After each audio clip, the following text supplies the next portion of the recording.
she's skinny and white, but boy, can she write.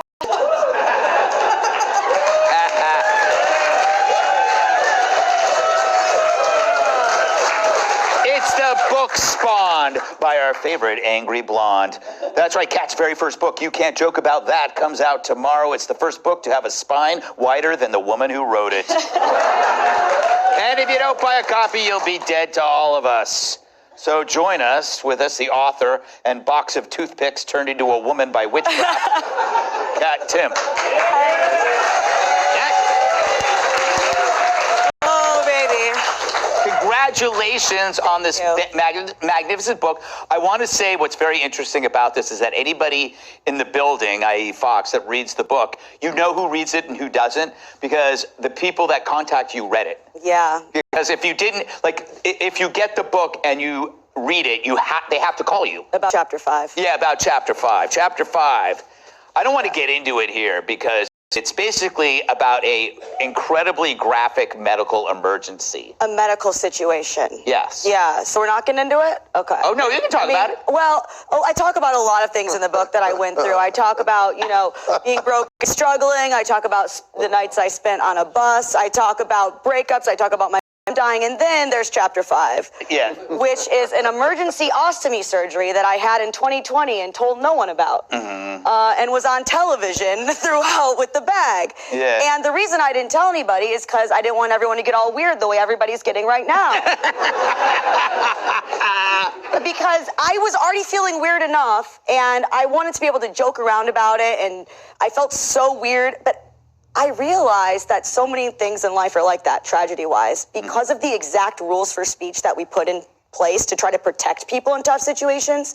It makes it a lot harder. Mm-hmm. So I just didn't tell people, and then I came, to work, and then I had it reversed, and that was I had some complications. There's a lot of blood involved. I won't get into details, but it was on January 6th. Yeah, I had a worse one than Adam Kissinger. I'll tell you that. You had a worse one than AOC. AOC. I know. Every time I saw her crying about it, I'm like, I bet I beat you. I can't even talk about what happened to me on TV, but you can read about it. Yeah. Yeah, she gets into great detail, yeah. Jamie. I know that you're into that stuff. Yeah, I can't wait to Google the word Kat said to find out what you guys are talking about. All right. I learned about what it was as I was being wheeled into emergency surgery. It's basically... Oh. And I have a reverse now, not to brag. All my intestines are inside.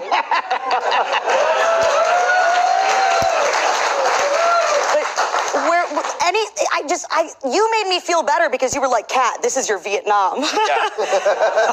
And you were like the first person to make me laugh about it. And that was what I really needed. And I didn't want people to be like, oh no, are you okay? No.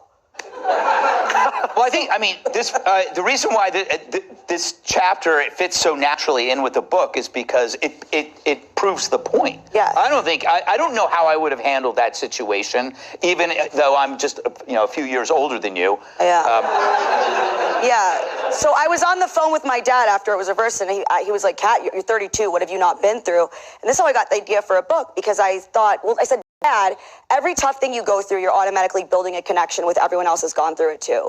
But then I realized, what's the use if we can't talk about it? Mm-hmm. So that's why I wrote this book. I want everybody to be open to speaking and the healing power of humor, and then we can also build connections with one another. Yeah, it's very good.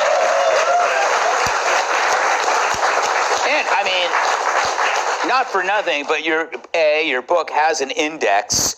Yes. B, I'm in it. Yes, he is in it. Yeah, that's big news for me. Yes. I know you don't care. Any other messages?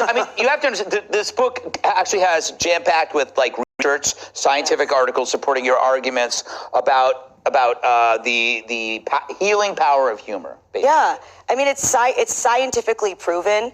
Everybody says, comedy plus tragedy, or comedy equals tragedy plus time, except for the people actually going through tragic things. Right.